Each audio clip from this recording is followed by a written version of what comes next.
তা আপনি বাংলাদেশে বসে সৌদি আরবের ঈদ খুঁজে বেড়াচ্ছেন। হ্যাঁ, কিছু লোক এরকম আছে বাংলাদেশে বসে সৌদি আরবের ঈদ খুঁজে বেড়ায়। তাদের অনেক দলিলের চোটে হাঁটা যায় না, কিন্তু দলিল পরে সাধারণ মানুষের কাছে, আলেমের কাছে যায় না। এক লোক এরকম অনেকগুলা রিক্সার ড্রাইভার, ভ্যান ড্রাইভার, সাধারণ যুবক মানুষকে বিভ্রান্ত করেছে সৌদি আরবের সাথে ঈদ পালন করতে হবে। দলিল হলো লাইলাতুল কদরে এক রাত্রি। বাংলাদেশে বেজোর রাত, সৌদি আরবে জোর, আর সৌদি আরবে বেজোর, বাংলাদেশে জোর। তাহলে ওদের সাথে না মিলাইলে জোর বেজোরে ঝামেলা হয়ে যাচ্ছে। তাহলে লাইলাতুল কদর সৌদি আরবে আর আমার এখানে কি আলাদা? সাধারণ মানুষ বলে তাই তো, জোর আর বেজোরের পার্থক্য। আমি তখন ওই ছেলেটাকে ডেকে বললাম, আমার কাছে আসো তুমি, হাদিসটা ভালো করে বোঝো।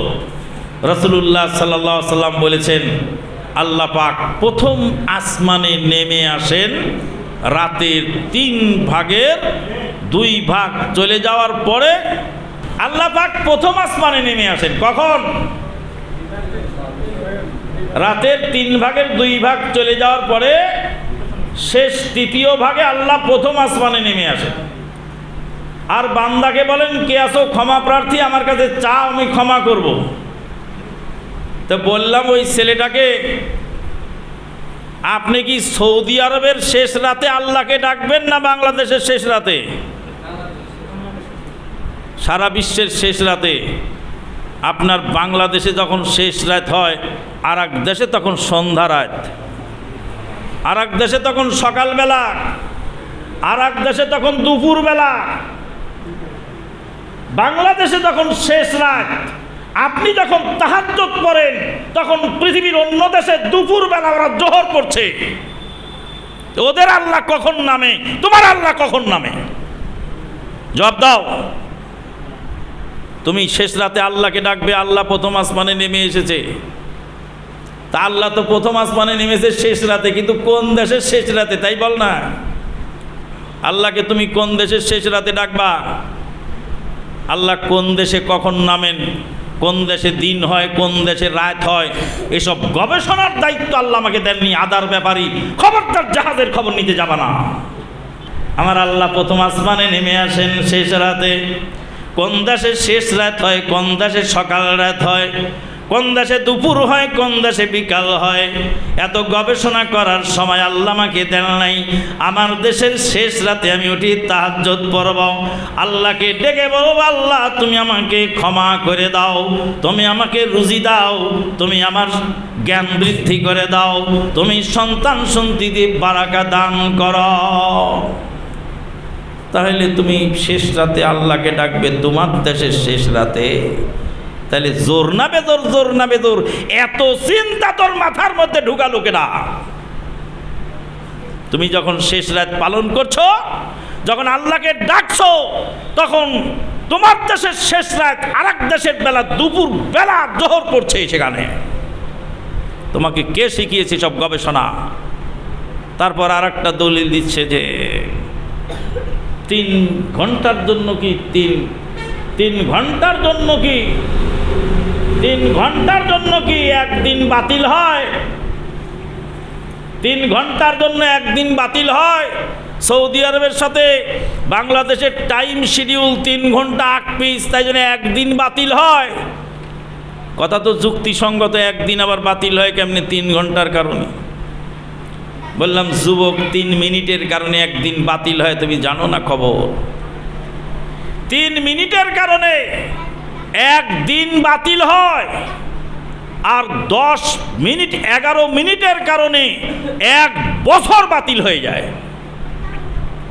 প্রমাণ এই আজকেই নাগেশ্বরী আন্ধারির ঝাড়, এই আন্ধারির ঝাড় এই গ্রামে 2 জন মহিলার যদি 2টি বাচ্চা হয়, একজন মহিলার বাচ্চা আজকে সোমবার বেলা ডুবার 1 মিনিট আগে ভূমিষ্ঠ হলো।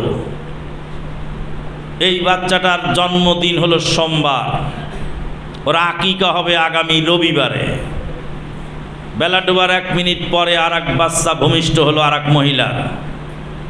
সোমবারের দিন সে পেল না, বেলা ডুবে গেলে মঙ্গলবারের রাত শুরু হলো।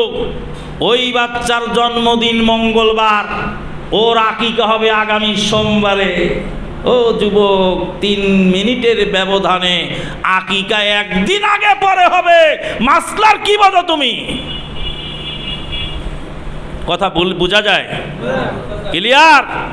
মানে আজকে বেলা ডুবার আগে যে বাচ্চাটা জন্ম নিলেও তার আকিকা হবে একদিন আগে, বেলা ডুবার পরে যে বাচ্চা জন্ম নিল তার আকিকা হবে ওই বাচ্চার আকিকার একদিন পরে। কারণ আজকের দিনটা ওই বাচ্চাটা পায় নাই, বেলা ডুবার কারণে দিন চলে গেছে। 3 মিনিটের কারণে একদিন আগে পরে আকিকা হবে। যুবক, 3 ঘন্টা নিয়ে তুমি বসে রইছো, 3 ঘন্টা নিয়ে বসে রইছো। 3 ঘন্টা, দলিলের অভাব নাই, সব দলিল, ওয়াহিয়াত দলিল। তাহলে 11 মিনিটের কারণে 1 বছর বাতিল হয় কি করে?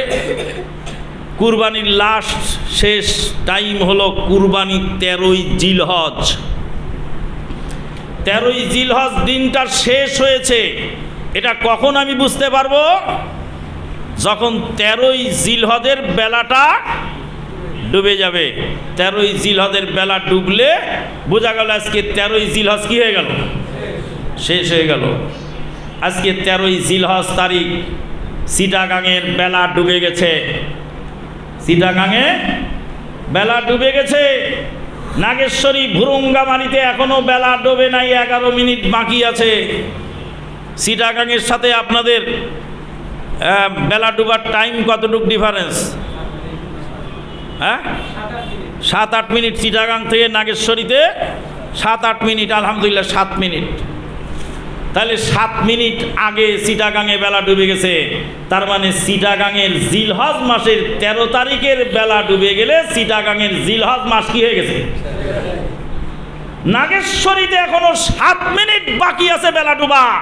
বেলা ডুবার আগ পর্যন্ত নাগেশ্বরীতে জিলহজ মাসের 13 তারিখ চলছে। এখন আপনি নাগেশ্বরীতে একটা কুরবানির পশু এনে ধরো তো তাড়াতাড়ি, বাবু বেলা ডুবে গেলে কুরবানির মেয়াদ শেষ। বেলা ডুবার আগেই বিসমিল্লাহ আল্লাহু আকবার 2 মিনিটের মধ্যে কুরবানি করে দিলেন। চিটাগাঙওয়ালা 1 বছর অপেক্ষা করবে, আগামী বছর জিলহজ মাসে কুরবানি করবে। আর আপনার নাগেশ্বরীওয়ালা 7-8 মিনিট বেলা ডুবার ব্যবধানের কারণে আপনার কুরবানির সুযোগ এবছরেও আছে। কথা বোঝা যায়? তাহলে 10 মিনিটের ব্যবধানের কারণে 1 বছর পিছায় গেল চিটাগাঙওয়ালা। আর 10 মিনিট 8 মিনিট সময় পাওয়ার কারণে আপনার নাগেশ্বরীওয়ালা 1 বছর আগেই কুরবানি দেওয়ার সুযোগ পেয়ে গেলেন। ইসলাম বুঝার জিনিস বাবু। ইসলাম আবেগে চলে না। যেই ভণ্ডরা তোমাকে এগুলি শিখায়, তোমার ইবাদতকে নস্যাৎ করার জন্য এগুলি শিখায়। তারপর আবার বলছে কিয়ামত কয় দিনে হবে? কিয়ামত তো তামাম বিশ্বে একদিনেই হবে। তাহলে বাংলাদেশে একদিন, সৌদি আরবে আর একদিন কেন? কিয়ামত তো একদিনেই হবে। তো বললাম যে বাবু, কিয়ামত তো একদিনে হবে তা তো ঠিক আছে, কিন্তু সৌদি আরবে 3 ঘন্টা আগে কিয়ামত শুরু হবে, আর বাংলাদেশে 3 ঘন্টা পরে কিয়ামত শুরু হবে। বোঝা যায়? সৌদি আরবে কিয়ামত শুরু হবে কয় ঘন্টা আগে? কারণ সৌদি আরবে বেলা উঠবে, কিয়ামতের সূর্য পশ্চিম আকাশে উঠবে, তাই সৌদি আরবে বেলা উঠে যাবে। আর বাংলাদেশের বেলা তো 3 ঘন্টা পরে ওঠে। তখন সৌদি আরব থেকে তোমার খালাতো ভাই ফোন দিয়ে বলো, ও সর্বনাশা,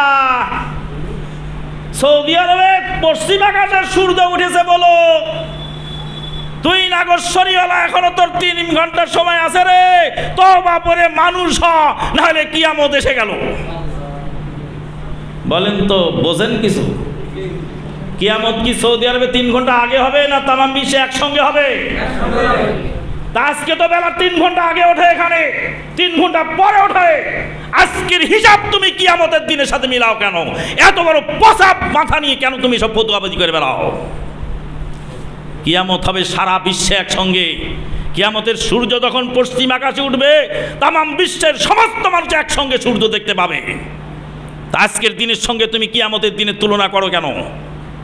আদার ব্যাপারী জাহাজের খবর নিয়ে জাতিকে বিভ্রান্ত করে আজকে ক্ষতিগ্রস্ত করছে। কোরআন পড়ে না, হাদিস পড়ে না, জানেও না, জানার চেষ্টাও করে না, কি বোঝে না তাও জানে না।